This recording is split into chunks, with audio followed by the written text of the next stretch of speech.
사랑을 했다 우리가 만나 지우지 못할 추억이 됐다 볼만한 멜로드라마 괜찮은 결말 그거면 됐다 널 사랑했다 우리가 만든 love scenario 이젠 좀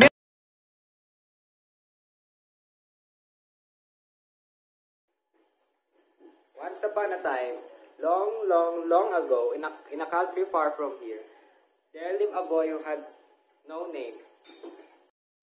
It is very strange to have no name, and you might ask. There lived a boy who had no name. Why did he have a name? Well, it was like this. On the day he was born, his parents were just about to choose a name for him. When a very wise man came to the house. This is a very important boy, and I'm going to give him something marvelous one day. But I will give him his name first, so please don't give him a name yet. Alright, but when will he get a name? I cannot say now, but remember, he is a very important boy, and you must be careful not to give him a name. To choose a name for him. So the parents called it Benam, which means nameless in the language of that country. Came to the house, for he was a boy without a name. One day, Nameless went to see his friend who lived in the next house. Nameless. Everybody has a name, and I would like to have one too. Do you have a name can? I only have one name. It is Anwar. That's my name and I need it. If I gave it to you, what would I do for a name? Besides, what would you give me if I did give you my name? You haven't got anything. Name. I began a dream I don't want. I could.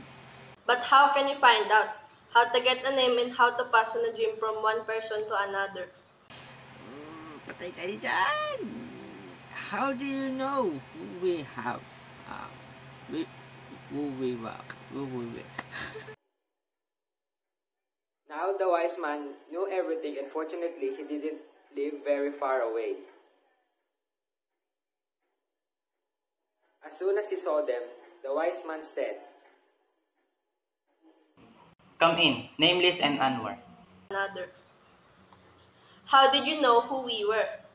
I know many things, and besides, I was expecting you. Sit down here, and I'll see what I have in my magic boxes. This is a magic box.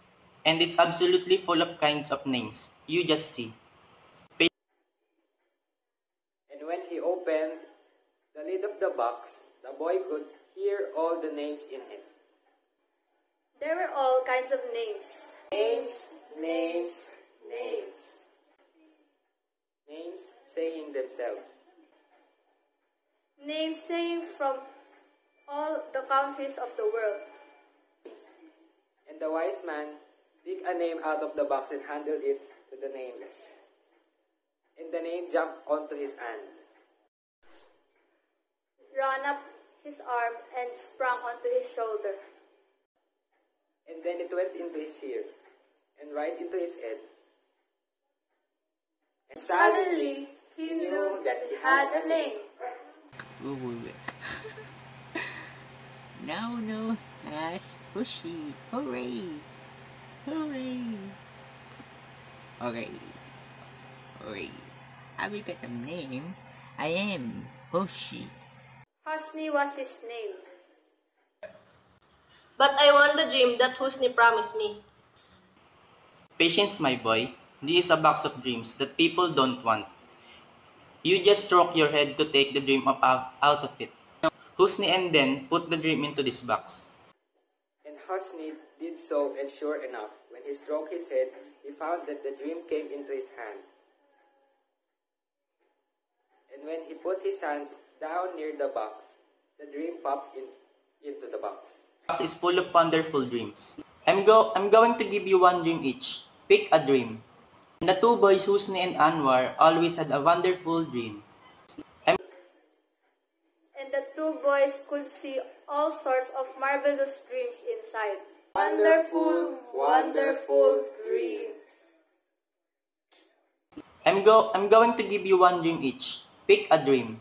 And the dream, as soon as they caught hold of them, ran up their arms onto their shoulders and into their ears. Ran up his arm and sprang onto his shoulder.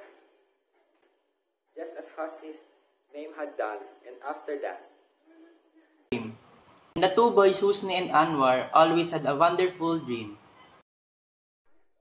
Forever and ever, Husni had a name.